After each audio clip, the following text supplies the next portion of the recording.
بسم اللہ الرحمن الرحیم۔ حضرت ابراہیم علیہ السلام کے جانے کے بعد حضرت ہاجرہ اپنے بچے کو دودھ پلاتی رہیں اور خود اس مشکیزے سے پانی پیتی رہیں جو ان کے پاس تھا، مگر تپتے ہوئے صحرا میں یہ تھوڑا سا پانی کہاں تک ساتھ دیتا، جلدی ہی ختم ہو گیا۔ ماں کا دودھ سوکھ گیا، ننھا بچہ بھوک اور پیاس سے بلبلانے لگا۔ حضرت ہاجرہ اس کی حالت کو دیکھ کر تڑپ اٹھیں اور کسی مدد کی تلاش میں بار بار وادی کی دونوں پہاڑیوں صفا اور مروہ پر چڑھ کر نہایت بے چینی سے ادھر ادھر دیکھنے لگیں۔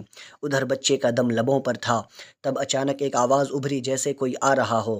حضرت ہاجرہ نے آنے والے کو دیکھنے سے پہلے ہی پکار کر کہا، مدد کرو اگر تمہارے اندر کوئی خیر ہے۔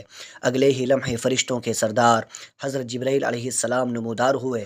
انہوں نے فوراً وادی کے ایک گوشے پر اپنا پیر مارا اور دیکھتے ہی دیکھتے بھوک اور پیاس سے ایڑیاں رگڑتے شیر خوار اسماعیل کے لیے زمزم کا وہ چشمہ جاری ہو گیا جس کے پانی کی مٹھاس، غذائیت، شفائی خواص اور غیر معمولی مقدار آج بھی ساری دنیا کو انگشت بدندہ کیے ہوئے ہے۔ اس معجزے کے اثر اور زمزم کے اس چشمے کی برکت سے صحرا میں زندگی کے سوتے پھوٹ نکلے۔ یمن کا ایک کھانا بدوش قبیلہ بنو جرہم یہاں سے گزرا جو پانی اور چارے کی تلاش میں بھٹکتا پھر رہا تھا۔ قبیلے کے لوگوں نے دور سے فضا میں پرندوں کو اڑتے دیکھا تو سمجھ گئے کہ قریبی علاقے میں پانی میسر ہے۔ تب ان کے تجربہ کار افراد حیران ہو کر کہنے لگے، ہم پہلے بھی یہاں سے گزرتے رہے ہیں مگر کہیں پانی کا نام و نشان تک نہیں دیکھا۔ وہ قریب پہنچے تو زمزم کا چشمہ اور اس کے پاس حضرت ہاجرہ اور حضرت اسماعیل کو دیکھا۔ کہنے لگے، ہمیں یہاں قیام کی اجازت دے دیں۔ حضرت ہاجرہ نے اجازت دے دی۔ اس طرح بنو جرہم یہاں آباد ہو گئے۔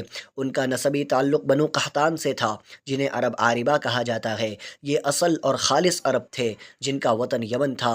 حضرت اسماعیل علیہ السلام کی زبان سریانی تھی مگر بنو جرہم میں پل بڑھ کر انہوں نے بھی عربی زبان سیکھ لی۔ حضرت اسماعیل علیہ السلام سے جو نسل چلی اسے عرب مستعربہ کہا جاتا ہے، یعنی یہ دوسری نسل کے ساتھ مخلوط عرب تھے۔ بیٹے کی قربانی۔ ابھی حضرت ابراہیم علیہ السلام کا ایک امتحان باقی تھا جو پچھلے دونوں امتحانات سے زیادہ کڑا تھا، کیونکہ اس بار اس میں خود بچے کی رضامندی کا شامل ہونا ضروری تھا۔ خواب میں اللہ کا حکم آیا، اے ابراہیم اپنے بیٹے کو قربان کر دو۔ اس طرح حضرت ابراہیم علیہ السلام، حضرت ہاجرہ اور کمسن اسماعیل تینوں امتحان کی بھٹی میں ڈال دیے گئے۔ توفیق ازلی ان کے شامل ہوئی اور تینوں نے اللہ کے حکم پر سر تسلیم خم کر دیا۔